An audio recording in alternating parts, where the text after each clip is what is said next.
نحمده ونصلي على رسول الكريم أما بعد بسم الله. Today we will begin from ayat number 3 in Surah Al-Talaq. أعوذ بالله من الشيطان الرجيم ويرزقه من حيث لا يحتسب ومن يتوكل على الله فهو حسبه إن الله بالغ أمره قد جعل الله لكل شيء قدرا. And He will provide for him, meaning Allah subhanahu wa ta'ala will provide for him from where he does not expect. And whoever relies upon Allah, then he is sufficient for him. Indeed, Allah will accomplish his purpose. So Allah has already set for everything a decreed extent. Tawakkul means trust in Allah. Allah subhanahu wa ta'ala mentions the power of tawakkul in this verse. So whoever puts his trust in Allah, Allah subhanahu wa ta'ala will fulfill his needs. Comes in narration narrated by Umar anhu and Ibn Majah. Nabi Sallallahu Alaihi Wasallam said, لو أنكم توكلتم على الله حق توكله لرزقكم كما يرزق الطير تغدو خماسا وتروح بطانا. If you were to rely upon Allah with the reliance He is due, you would be given provision like the birds. They go out hungry in the morning and come back with full bellies in the evening. So SubhanAllah, here we're learning about the value of tawakkul and the benefit of tawakkul upon Allah, and to the point where if we were to rely upon Allah for our provision, He will give it to us similar to how He gives it to birds, who in the morning have no clue where they're going to get their provision for the day, and yet when they come back home at the end of the night, they have already found their food somewhere. Allah subhanahu wa ta'ala has provided them. We have to be mindful though that tawakkul does not mean to forsake the means of this world that Allah subhanahu wa ta'ala has created for the outcome. Rather, instead of relying solely on the means, one should put his trust in Allah, that no task can be accomplished and no outcome can be achieved unless Allah subhanahu wa ta'ala wills it. Other part of the ayah is Inna Allaha balighu amri, meaning Allah subhanahu wa ta'ala will execute his decisions for this person in whatever way he wills. However, if this person had put his trust in Allah, Allah subhanahu wa ta'ala will forgive his sins and give him immense reward. So again, someone could take the means of this world and Allah subhanahu wa ta'ala may decide to give him that outcome he was expecting. And another person took the means, but he also put trust in Allah. So of course he will get the outcome, but he will also be forgiven his sins and given immense reward.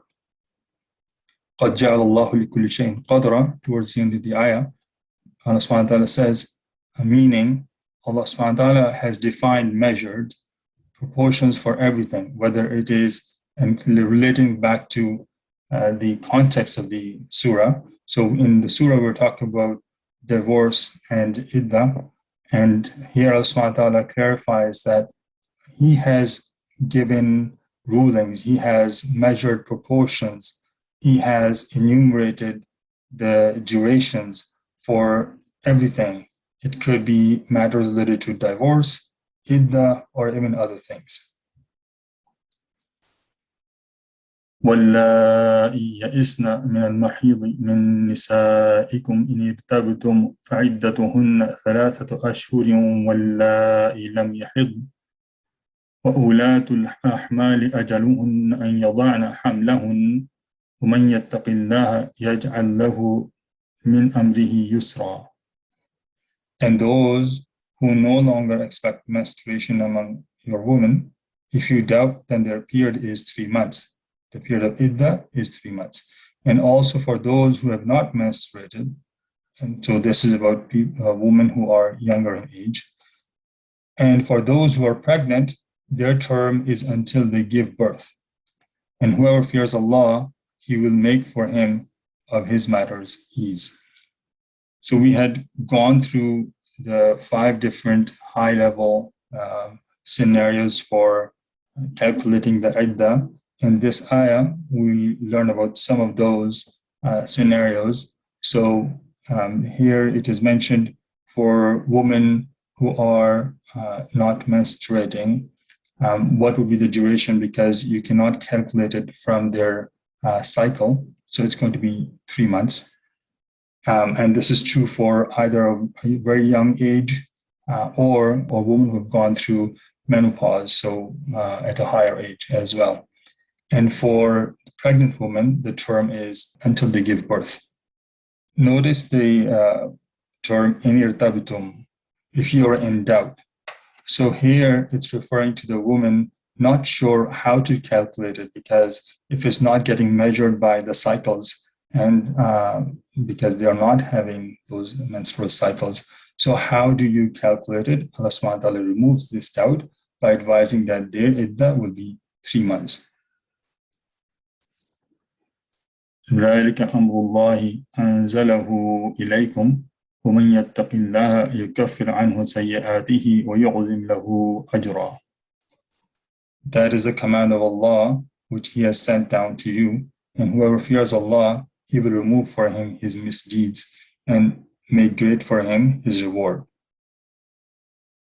Allah subhanahu wa ta'ala mentions 2 more blessings of taqwa in this verse, that his sins are forgiven and he receives a great reward.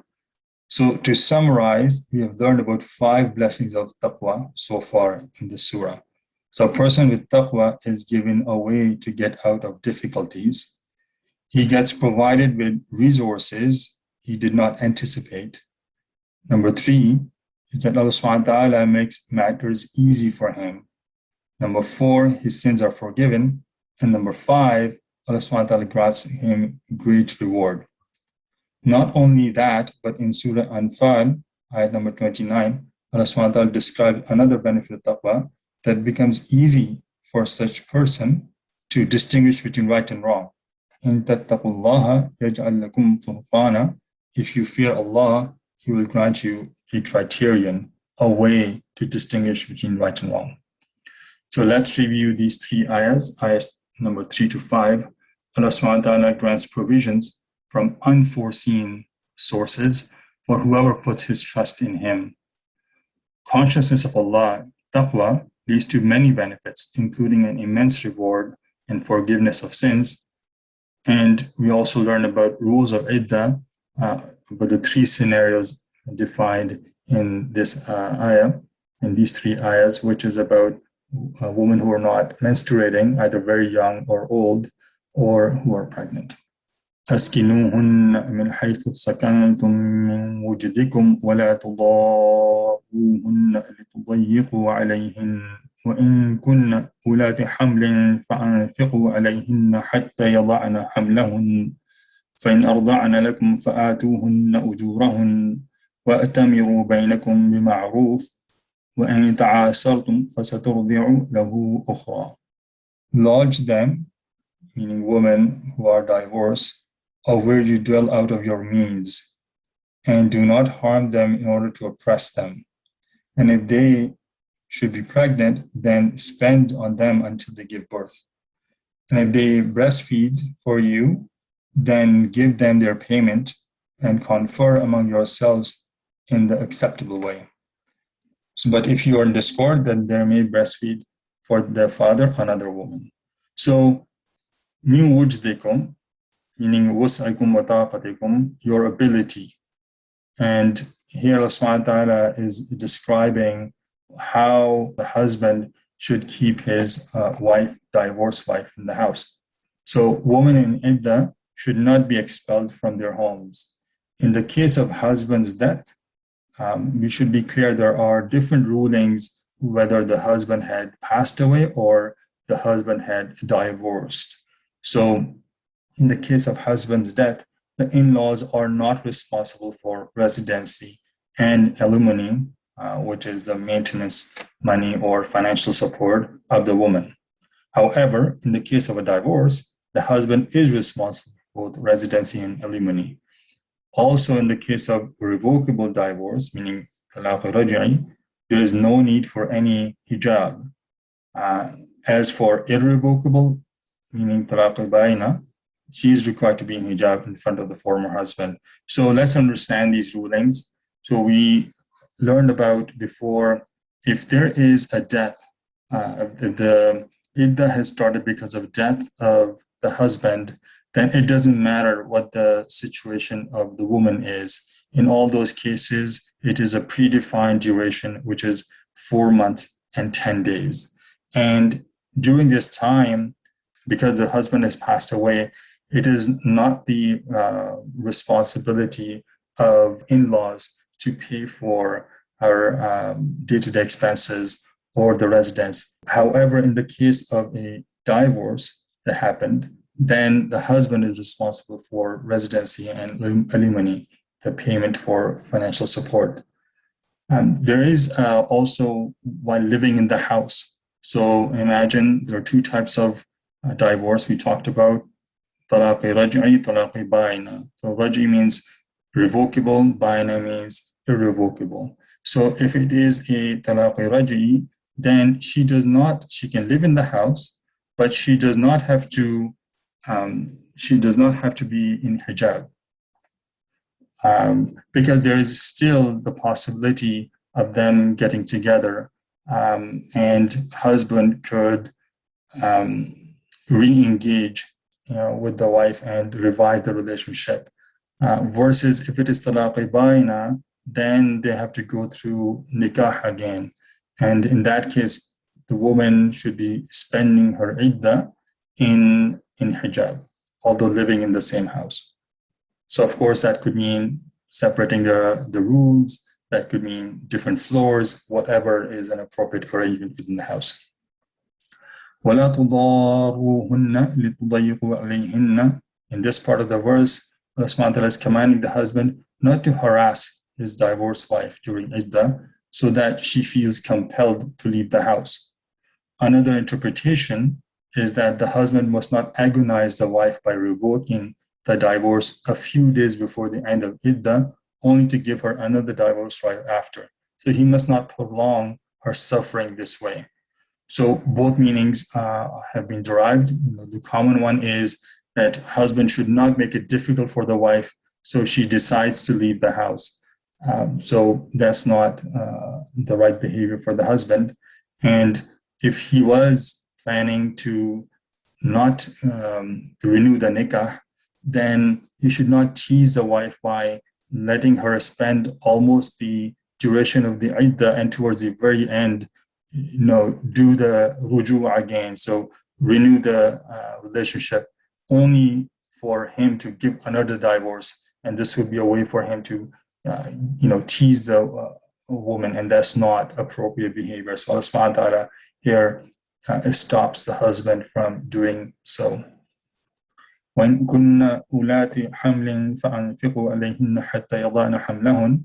Here Allah subhanahu wa ta'ala talks about the financial support for women during iddah. There's slight difference in ruling among ulama in this matter. Imam Abu Hanifa rahimahullah maintains that the husband is responsible for alimony whether the woman is pregnant or not, and irrespective of revocable or irrevocable divorce, and even in the case of khula. So in all these cases, according to Imam Abu Hanifa, the husband is still responsible for financial support of the divorced woman, and it is obligatory upon him. However, by contrast, Imam Shafi rahimahullah and other ulama stipulate that if the divorce was irrevocable, or if the marriage was terminated by khula, the husband is not responsible for financial support. Again, as I mentioned before, for these situations, it is best to consult a scholar or imam in your area to get more details. فَإِنْ أَرْضَعْنَ لَكُمْ فَآتُوهُنَّ أُجُورَهُنَّ. Keep in mind that when the marriage is intact, it is responsibility of the mother to nurse the child, and she cannot ask for compensation for this responsibility. So here Allah subhanahu wa ta'ala is describing a situation where woman gave birth to a newborn, and now, of course, the child has to be fed or breastfed. And what would happen? So Iddah has passed, she has delivered, and now the time of breastfeeding has come. So there could be an arrangement made that the woman could be paid for feeding the child. Why in this case it is allowed? Allah subhanahu wa ta'ala says in Surah Al-Baqarah, ayat number 233, وَالْوَالِدَاتُ يُرْضِعْنَ أَوْلَادَهُنَّ حَوْلَيْنِ كَامِلَيْنِ. The mothers should suckle their child for 2 whole years. So it is the responsibility of the woman to feed her child. However, in the case of divorce and iddah being over, now that relationship has changed, and woman can ask for a payment to breastfeed her child. Also keep in mind, because once the iddah is over, she's not receiving financial support from the husband as he was eligible for it during the iddah period. So she can now ask for a fee to nurse the newborn. وَأَتَمِرُوا بَيْنَكُمْ بِمَعْرُوفٍ, meaning تَشَاوَرُوا فِي الْأُجْرَةِ وَالْإِرْضَاعِ. So husband and wife should consult one another and accept each other's suggestion on how much should that payment be made. And Allah subhanahu wa ta'ala is directing the parents not to be unreasonable in this arrangement for nursing the child. Mother should not ask for more than usual fee, and similarly, husband should not refuse to pay that fee. وَإِن تَعَاسَرْتُمْ فَسَتُرْضِعُ لَهُ أُخْرَى. So ta'asartum means if you disagree or make difficulty for one another. So if there is disagreement between husband and wife on the fee, or the wife does not want to nurse the child, then she cannot be forced into it either. At that point, a wet nurse can be hired to suckle the child. In all cases, it is unlawful to separate the child from the mother, since the custody of the child is the right of the mother during this period. لِيُنْفِقْ ذُو سَعَةٍ مِّن سَعَةِهِ وَمَنْ قُدِرَ عَلَيْهِ رِزْقُهُ فَلْيُنْفِقْ مِمَّا آتَاهُ اللَّهُ لَا يُكَلِّفُ اللَّهُ نَفْسًا إِلَّا مَا آتَاهَا سَيَجْعَلُ اللَّهُ بَعْدَ عُسْرٍ يُسْرًا. Let a man of wealth spend from his wealth, and he whose provision is restricted, let him spend from what Allah has given him. Allah does not charge a soul except according to what He has given it. Allah will bring about after hardship ease. This verse is regarding the amount of alimony paid to the woman during iddah. Imam Abu Hanifa rahimahullah gives the ruling that this spending is based on the financial status of the husband. He should spend more if he's wealthy and less if he's affluent. Other schools of thought have different views on the matter.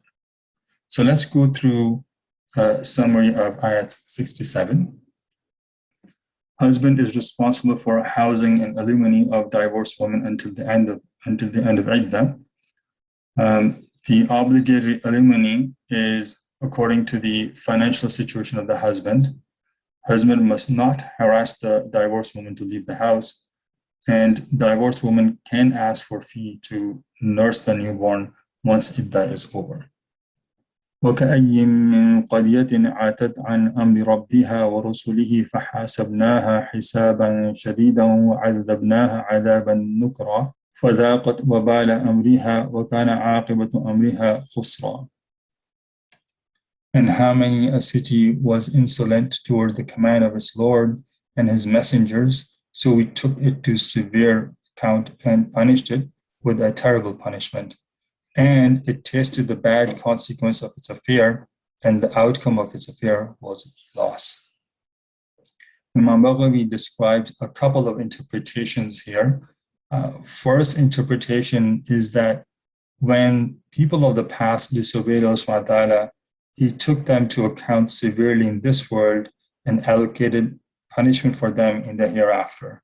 So even though the punishment will occur in the hereafter, notice Allah subhanahu wa ta'ala is using the words in the past tense, عَذَّبْنَاهَا عَذَابًا نُكْرًا, to express certainty of punishment. So that's one interpretation, that in this world they were taken account severely, and then they had been allocated punishment in the hereafter. The second interpretation of this verse is that here it describes the events in the reverse order, meaning عَذَّبْنَا عَذَابًا نُكْرًا refers to punishment in this world, حَاسَبْنَا حِسَابًا شَدِيدًا is accountability in the hereafter. So Allah knows best. In either case, whether it is this world or hereafter, they're taken into account and they are served severe punishment. أَعَدَّ اللَّهُ لَهُمْ عَذَابًا شَدِيدًا فَاتَّقُوا اللَّهَ يَا أُولِي الْأَلْبَابِ الَّذِينَ آمَنُوا قَدْ أَنزَلَ اللَّهُ إِلَيْكُمْ ذِكْرًا. رسولا يتلو عليكم آيات الله مبينات ليخرج الذين آمنوا وعملوا الصالحات من الظلمات إلى النور ومن يؤمن بالله ويعمل صالحا يدخله جنات تجري من تحتها الأنهار خالدين فيها أبدا قد أحسن الله له رزقا. And Allah has prepared for them a severe punishment. So fear Allah, O you of understanding who have believed. Allah has sent down to you the Quran. He sent a messenger, Muhammad ﷺ, reciting to you the distinct verses of Allah, that he may bring out those who believe and do righteous deed from darkness into the light. And whoever believes in Allah and does righteousness, He will admit him into gardens beneath which rivers flow to abide therein forever. Allah will have perfected for him a provision. So the terms dhikran and rasulan can have multiple meanings as described by scholars. Some books of Tafseer have mentioned up to 9 ways to explain dhikran rasulan. We'll look at a few of these interpretations here. So first of them could be that rasulan is the badal or tafsir or dhikran. So the meaning becomes Allah subhanahu wa ta'ala sent a reminder, which is Nabi sallallahu alaihi wasallam. The second interpretation is that there is a fi'l ma'zuf before rasulan. So the intended statement is قَدْ أَنزَلَ اللَّهُ عَلَيْكُمْ ذِكْرًا وَأَرْسَلَ رَسُولًا, meaning Allah subhanahu wa ta'ala sent down Quran and messenger, meaning Nabi sallallahu alaihi wasallam. The third interpretation could be that Rasulan is mansoob due to ighra, meaning encouragement. So the intended statement is ittabi'u rasulan, meaning follow messenger, yani Nabi sallallahu alaihi wasallam. And depending on the interpretation, the meaning of Rasulan can be taken as Nabi sallallahu alaihi wasallam or Quran or Jibreel alayhi salam.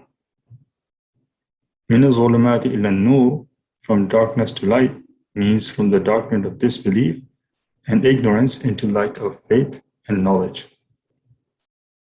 الله الذي خلق 7 سماوات ومن الأرض مثلهن يتنزل الأمر بينهن لتعلموا أن الله على كل شيء قدير وأن الله قد أحاط بكل شيء علما.